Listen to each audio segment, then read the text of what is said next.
Happy Monday evening, ladies and gentlemen. I'm Rob Stanek alongside Connor Newcomb. We're here at Joe Cannon Stadium where the Baltimore Dodgers set to take on the SS Tacoma T-Bolts. We got some field, how do I want to say it, some field preparations ongoing. So we got a bit of a delayed start time. First pitch was scheduled for 7 p.m. It's now 7:07 according to the clock on my computer. We'll probably be at least another 10 to 15 minutes, and we're going to talk to you a little bit about what the Dodgers did on their most recent road trip, as they had 4 games away from Joe Cannon Stadium. They lost the first 3, but a win to come back home, and hopefully they can get things going, Connor, to begin this 2-game home stretch. Yeah, the offense struggled a little bit in those first 3 games on the road trip, but yesterday their second trip down to Gaithersburg to take on the Giants, this time much more successful than the first time on opening day. Took a 2-0 lead in the first inning, ended up losing 6-3, but last night a 5-run third inning, and they held on to the lead. John Sikowski was phenomenal out of the bullpen. 5 innings pitched. He finished the game after 4 innings from the Dodgers starter. He went 5, gave up just 1 hit, no runs, struck out 9, so it was a really big game from Sikowski out of the bullpen. And in the 2 Dodgers wins so far this season, he's really showed out for the Dodgers. In that 1-0 victory last week against the Redbirds, he finished the game going almost 4 innings to close it out, giving up no runs. And then again, the 5 innings last night. So he's probably been Baltimore's most important reliever, but it was, again, the offense scoring 6 runs, finally breaking through with runners in scoring position to get the Dodgers back in the win column. Yeah, and you mentioned the Dodgers with the difficulties putting runners across. The first handful of games for the Dodgers, 0 for 30. The first 3 games was 0 for 30, and they started to squeak through after that, but seems to be turning around a little bit. Austin James in yesterday's ball game, 2 for 4, drove in a pair of runs.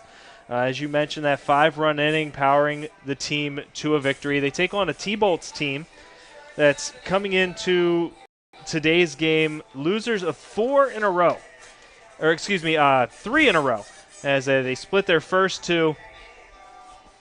And they come in they're won 2 out of their first 3, and they've lost 3 in a row. Coming in 2-4, they're going. Oh, I didn't write down the name. That's fantastic. Starting pitcher, William Brown. I didn't write down his first name. William Brown's going to be taking the hill for the T-Bolts. Brown, 1-0 on the season.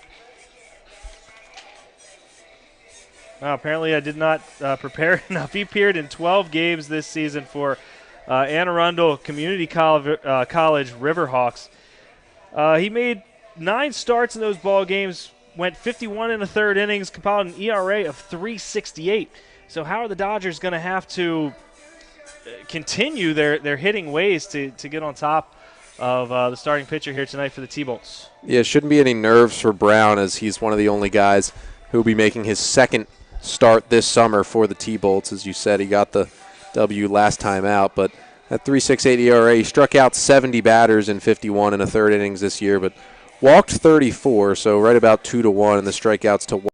Gave up 2 homers, really kind of avoided the long ball some, but community college pitcher for William Brown, but good stats, and he'll face some guys on the Dodgers that he's faced before as well. But really for Brown, it'll be about really holding the Dodgers down with runners in scoring position. The Dodgers have at every game this season really had a lot of guys on base, gotten a lot of guys into scoring position, but haven't been able to come through. A lot of their opposing pitchers have done a good job with runners on base pitching out of the stretch. So for Brown, those situations are going to be key for the Dodgers. They've been able to get the guys to second and third, but not necessarily bring them in before last night's game. So those will be the key situations in tonight's game. Yeah, a lot of opportunities with runners in scoring position, just not able to cash in. Now, tonight might be the night, as we did go over the superlatives for Brown, but the T-Bolts as a whole, maybe if you get past Brown, T-Bolts as a whole have been giving up a lot of runs. 21 runs in their last 3 games on 31 hits. So they're definitely hittable. Brown, certainly their number 1 go-to guy, at least in the early going. And it's something that the Dodgers obviously want to do. They're starting to get a few of their pieces that are coming from other schools, as Nick DePino made his first appearance with the Dodgers last night. And So some young blood or new blood, not young blood, they're all pretty young compared to me. I'm 35 years old, most of these guys coming in their teens. But, maybe some new blood guys coming from their Division I schools coming in, and they're maybe going to help some things out. We got some help on the way. Zach Seal coming from Wake Forest here shortly once Wake Forest eventually eliminated, whether that be in the Super Regionals or beyond. Yeah, that's the one thing about the Dodgers compared to a lot of the teams in the Cal Ripken League. I mean, besides Seal, they've pretty much got their entire roster here, and it might end up being an advantage kind of down the stretch for the Dodgers this season, as they've got a lot more time to gel as a team. A lot of these other teams, despite having talented guys who are going to come in from their regionals, they're missing 2-3 weeks of their season. So it'll be a good thing for the Dodgers as the season rolls on, as they've pretty much had their core group together for this entire season so far. And we're going to go ahead. We're getting the starting lineups announced here at the stadium. We're going to go over to public address announcer Billy Coheen with those starting lineups first for the SS Tacoma T-Bolts. Batting third, first baseman from the University of Mississippi, number 1, Michael Fitzsimmons. Batting fourth, playing shortstop from South Carolina, number 2, Carl Colbert. Batting fifth, the designated hitter from New Mexico State University, number 34, Cooper Williams. Batting sixth, the third baseman from Millersville University, number 27, Jimmy Kane. Batting seventh, center fielder, Grambling State University, number 4, Ace Felder. Batting eighth, right fielder, Hartford Community College, number 7, Chase Ragsdale. Batting ninth, second baseman from Taiwan National University, number 39, Alex Ichen Zhu. The starting pitcher for the Thunderbolts from Anne Arundel Community College, number 18, William Brown.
Back to the starting lineups. Billy Coheen with the Dodgers lineup.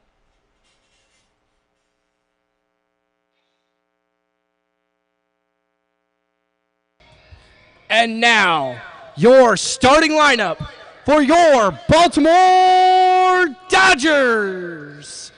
Batting first, the second baseman from New Mexico State University, number 1, Joey Ortiz.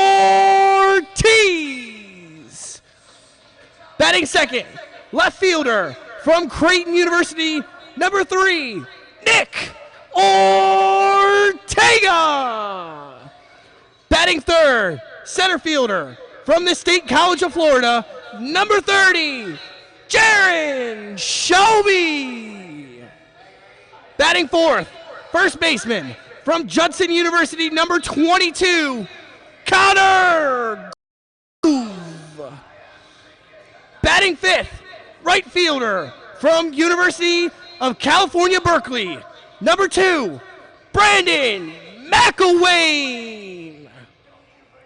Batting sixth, the shortstop from the State College of Florida, number 12, Austin James. Batting seventh, the catcher from Tennessee Wesleyan College, number 14, Shamoy Christopher. Batting eighth, the designated hitter from LaSalle University, number 15, Brian Tago. Batting ninth, third baseman from the University of Louisiana Lafayette, number 26, Taj Porter. And your starting pitcher for your Baltimore Dodgers, number 31, Wei Pin Chang.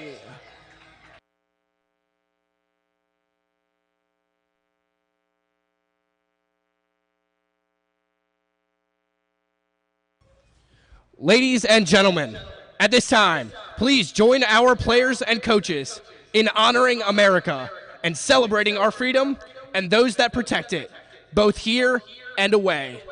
Please stand, remove your caps for the playing of our national anthem.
All right, national anthems is the word I'm looking for, are finished. We're just about ready for baseball. Starting pitcher for the Baltimore Dodgers, Wei Pin Chang. His first outing for the Dodgers here in tonight's ball game. Coming over from Taiwan.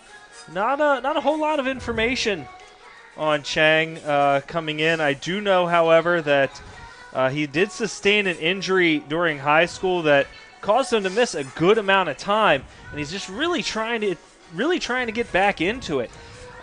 He passed up a couple of offers to go to maybe some lower level colleges in Taiwan, instead going to the Taiwan National University Sports University to play. Unfortunately, he never made any tournament teams. Apparently, they do things a little differently than they do here in college in the United States, where you play full seasons. You get on the team, you might get a game or two. They put together tournament teams, and they go around and play a little bit. Chang, a left-handed pitcher, is going to try and shut down a T-Bolts offense that has a good amount of firepower. Yeah, a lot of guys in this Thunderbolts offense that can really hit the ball, and really not even at full strength yet are the T-Bolts. Still waiting for a couple guys to join the roster, but right now still a good offense, but it's been the pitching that, as you said, hasn't been so good. They've lost 3 games in a row, but their offense is going to look to pick up their arms against a pitcher that I can pretty much guarantee none of them have ever seen before in the lefty out on the mound. So we'll see how the stuff works from the left-hander. One of the guys from one of the bigger schools on this team, an Ole Miss catcher. Porter again in front of the bag at third base. And a little looper down the left field line. That's going to get down for a base hit. We'll see if Klepsig's going to try for 2. Big turnaround first. But he'll hold on right there with a 1-out single. Not a hard hit ball for Klepsig. But it doesn't have to be if you hit it in the right spot. 3. Just missing. Where was that? Must have been a little bit high.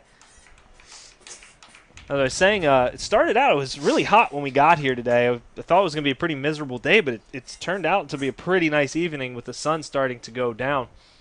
2 balls and no strikes to count on Fitzsimmons. And the delivery way ahead and chopping it foul down the third baseline over by the Dodger bullpen. That's something I've noticed these early games. The Dodgers players, I don't know, maybe the pitchers don't like the hitters, but they like to go sit down there in the bullpen. Where the visiting team, they tend to stay out of it. Maybe it's because of where the sun is. Chang throws over to check on Klepsig. I can almost guarantee it is where the sun is. That Dodger bullpen pretty much, I mean, since about 6 o'clock has been in full shade, whereas the away bullpen fully in the sun. And maybe when it starts to get darker and, well, also when bullpen guys are more needed, they'll trot down there. Hard hit fly ball down the left field line, but that's going to get out of play and foul. So Chang, not a fireballer by any means. He's got these T-Bolts hitters out on the front foot. And he's even in the count, 2 balls and 2 strikes to Fitzsimmons. And he'll come home. And one off the end of the bat to the second baseman, Ortiz. He's going to have to go to first. A little cue ball, good job just to pick that up and retire the runner. Moving up to second base is Klepsig. Yeah, as you said, Chang doesn't look like so far. The left-hander's batter's box. The other 2 leaders, tied with Colbert with 2 home runs, hit both of their home runs in the same game against the Dodgers. So the Dodgers have shown a propensity lately to give up the home run ball. So a dangerous hitter here hits a chopper foul. And that runs the count even, 2 balls and 2 strikes. Runner at second base is Klepsig. He's singled with 1 away. Advanced to second base on a ground out to Ortiz by Michael Fitzsimmons. Carl Colbert trying to bring him in as Chang feigning a throw very deliberately, as no one was covering second base. So I don't think Klepsig was particularly worried at that point. And he'll come home with the 2-2. And a swing and a miss, the first strikeout of the game for Chang, and that gets them out of the inning. The Dodgers coming to bat in a scoreless ball game in the bottom of the first. You're listening to Baltimore Dodgers Baseball.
Back here at Joe Cannon Stadium, I'm Rob Stadnick alongside Connor Newcomb. We're here for the bottom of the first inning. Dodgers coming to bat in a 0-0 ball game as Joey Ortiz will stand in to take on William Brown.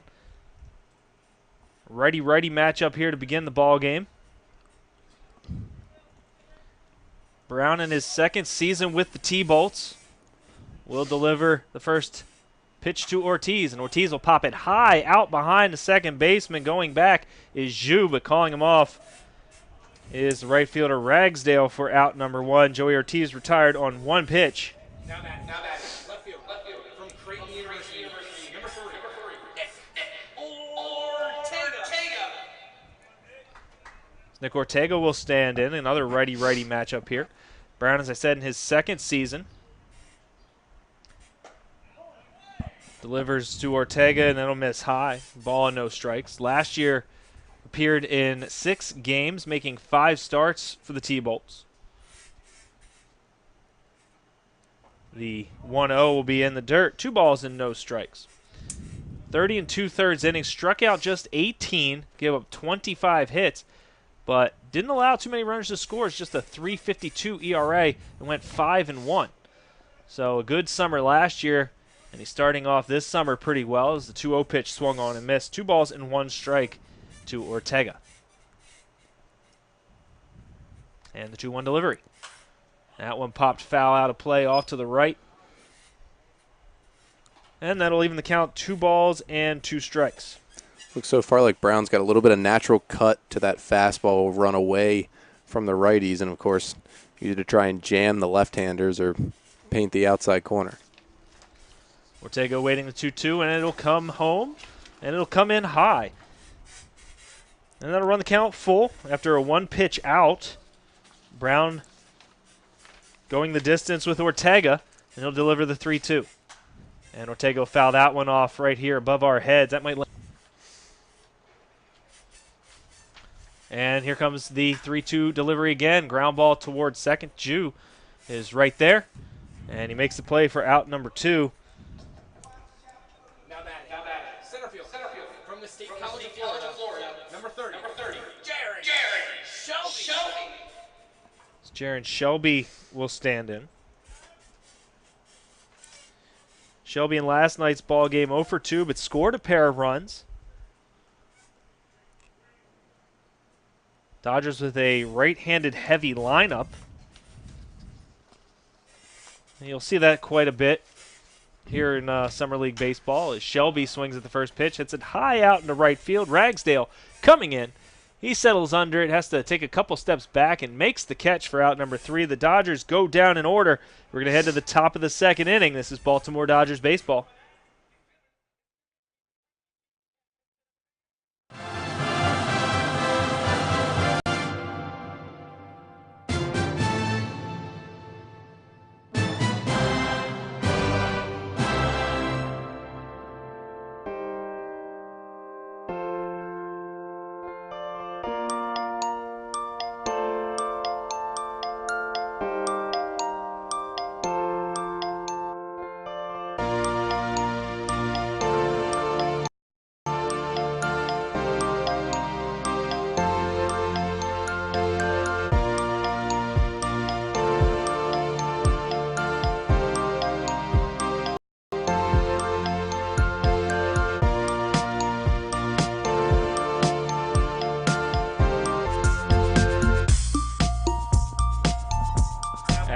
Quick first inning for both pitchers. We're back to the top half of the second inning. Back here for play at Joe Cannon Stadium. Lovely evening for baseball. Rob Stadnick alongside Connor Newcomb. And the number 5, 6, 7 hitters in the T-Bolts order are going to get their first chance to face Swai-Pin Chang. And Cooper Williams stands in, takes one on the outside corner for a strike. First lefty-lefty matchup we've seen in the early going as Chang will deliver the 0-1. Off the end of the bat, out behind third, going back is Porter, being called off by the shortstop James. James making the catch. Porter feigning the catch, similar to the Elvis Andrews and Beltray shenanigans that we've seen in the major leagues over the last couple of years. Same thing I was thinking. Just need James to touch Porter on the head when he's not looking and really get him upset. And Porter starts to freak out about it? Absolutely. As Jimmy Kane will stand in, the T-Bolt's third baseman. First delivery will miss up high. Kane playing in his 6th game with the T-Bolts this summer. Big, tall, right-handed hitter. 6'4", 180 pounds from Millersville University. 1-0 delivery. Breaking ball, nice pitch in there for a strike. That one caught a lot of the plate as well. So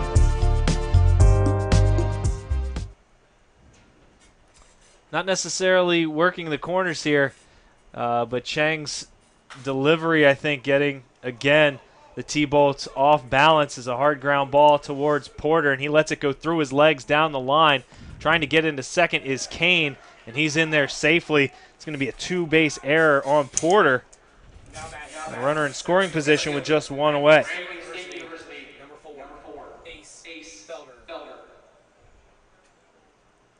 You know, I'm going to tell you what.